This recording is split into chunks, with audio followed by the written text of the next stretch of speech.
मलाई बोल्न मनै थिएन होइन, तर पनि अब अहिले यो भइरहेको जुन परिस्थितिलाई हेरेर चाहिँ मलाई एउटा प्रश्न चाहिँ गर्न मन लाग्यो क्या। के केपी ओली, रमेश लेखक, आइजिपी खापुङलाई चाहिँ थुनामा राख्दैमा, उनीहरूलाई जेल पठाउँदैमा चाहिँ जेएनजी शहीदहरूको आत्माले शान्ति पाउला त? के यही हो असली न्याय पाउला नि त जस्तो लाग्छ होइन।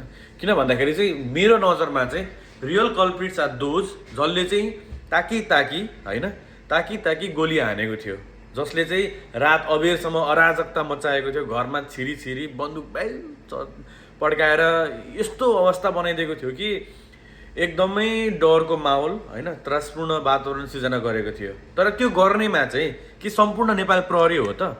Is it all Nepal police? Definitely होइन क्या, डेफिनेटली होइन। हरेक ठाउँमा चाहिँ के हुन्छ भन्दाखेरि चाहिँ सही मान्छे पनि हुन्छन् र गलत मान्छे पनि हुन्छन्।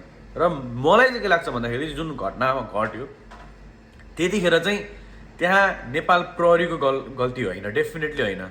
तर नियत जसको हातमा बन्दुक थियो, जसले ताकी ती निर्दोष अबोध होइन विद्यालयको ड्रेसमा, स्कुल ड्रेसमा गएको कलिला नाबालकहरूमाथि जसले गोली चलाएको थियो होइन, जसले चाहिँ युवाहरूलाई गोली चलाएको थियो, they are the real culprit. अनि वेयर आर दिस गाइज?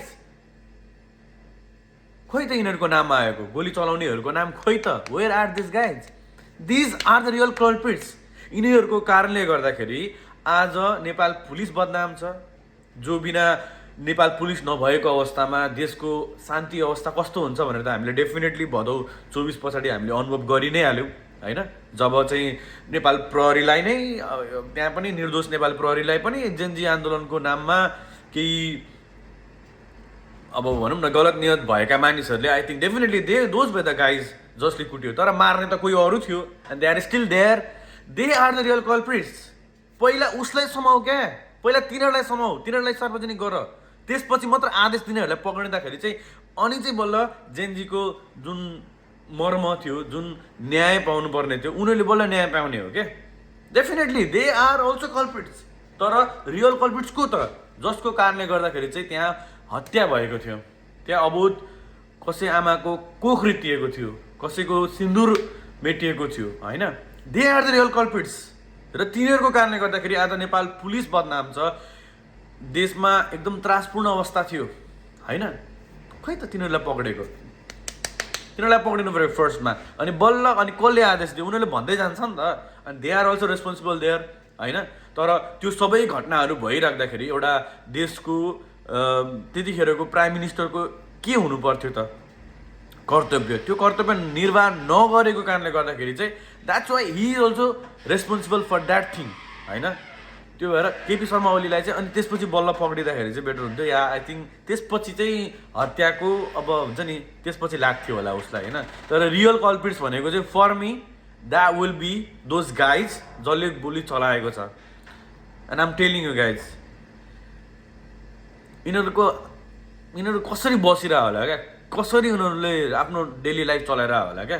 अब केपी ओलीलाई पक्रियो, रमेश लेखकलाई पढ्यो, त्यसपछि आइजिपी खापुङलाई नै आई थिङ्क पक्रिन्छ होला, त्यसपछि त्यो अस्तिको सिडिओ बिचरा कुटे खाने सिडिओ त्यसलाई नि पक्रिन्छ होला होइन।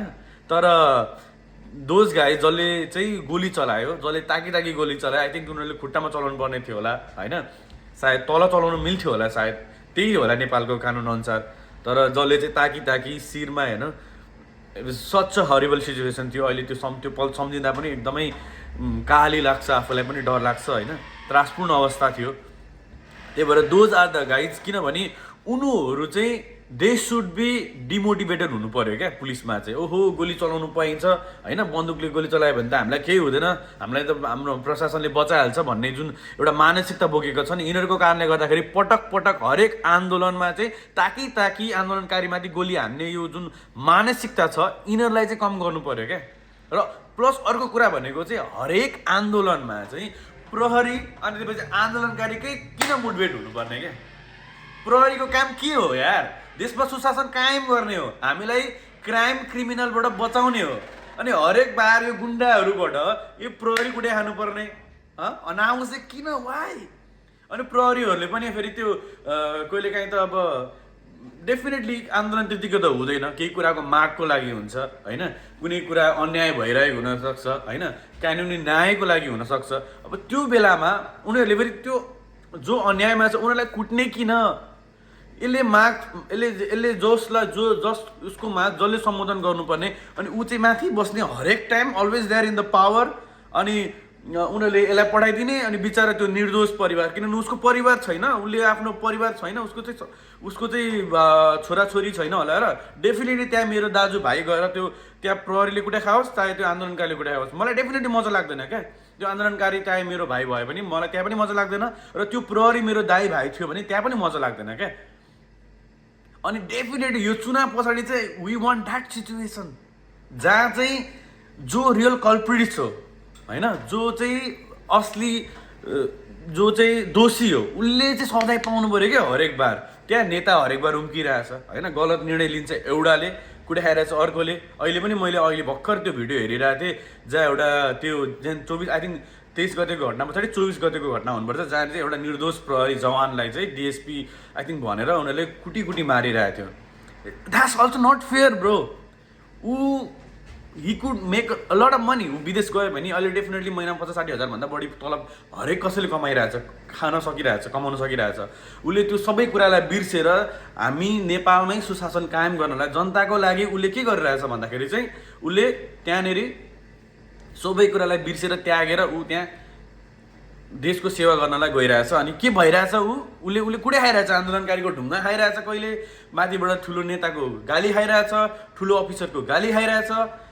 एन्ड सोच थिङ्क अबाउट द्याट वान, कति फ्रस्ट्रेसनमा गइरह होला।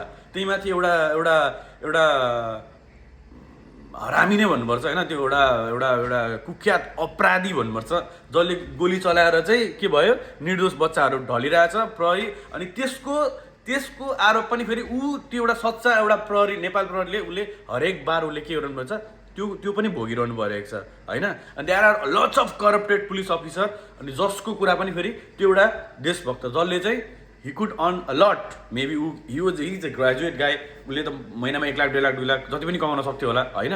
अब सँगैको फेरि अफिसर माथिको नेताहरू चाहिँ फेरि they have to ride on a good car होइन। बालेन्जी दाई अब इन्जिनियर भएर मान्य प्रधानमन्त्री अहिले हुनुहुन्छ होइन, उहाँहरू they have a very good house. अनि दोज जवान गाइज कि they doesn't deserve good life, एउटा घर बनाउन। एउटा हामी आज किन यहाँ आइरहेको छु, आज म परदेशमा छु, हामी इन युके राइट नाउ, म किन आइरहेको छु भन्दाखेरि चाहिँ एउटा राम्रो घर एउटा बनाउनलाई अनि परिवारलाई एउटा सुख शान्तिमा राख्नको लागि आइरहेको छु, सङ्घर्ष त्यही गर्नलाई त आइरहेको छु नि होइन। अनि महिनाको 24-25 हजारले डु यु थिङ्क उसले त्यो गर्न सक्ला? अनि उसको उसलाई पनि त राम्रो स्कुलमा पढाउनु मन लाग्ला। अब भोलिको दिन बालिन दाइको छोरी डेफिनेटली सिज गर्न स्टडी होइन मोस्ट रेपुटेड स्कुलमा, सबैभन्दा महँगो स्कुलमा पढ्नेवाला छ। सुजन दाई पनि बिहे गर्ला, बच्चा त उसको नि खतरा स्कुलमा पढ्ला। या भनौँ टप जति पनि माथि छ नेताहरू, अल द टप पिपल, अनि उनीहरूको बच्चाहरू चाहिँ अनि definitely they gun study in a very well, राम्रो स्कुलमा पढ्ने होला होइन। अनि न्यायपूर्ण यो अवस्था छ, दिस थिङ सुड म्यानेज, यो हुनु पऱ्यो क्या, यहाँ समानता आउनु पऱ्यो क्या होइन। र यो जुन अहिले केपी ओली ढङ हो, दिस इज सिट बुलसिट भन्छु म। जसले गोली चलाएको छ त्यसलाई पक्रिन, त्यसलाई ल्याएर थुन्न, त्यो साला त्यो गोरु होइन, त्यो नेपाली होइन। जसले उसलाई गोली चलायो उसको भाइ उसको दिदीबहिनीहरू छैन, ऊ जस्तै होइन होला तिनीहरू।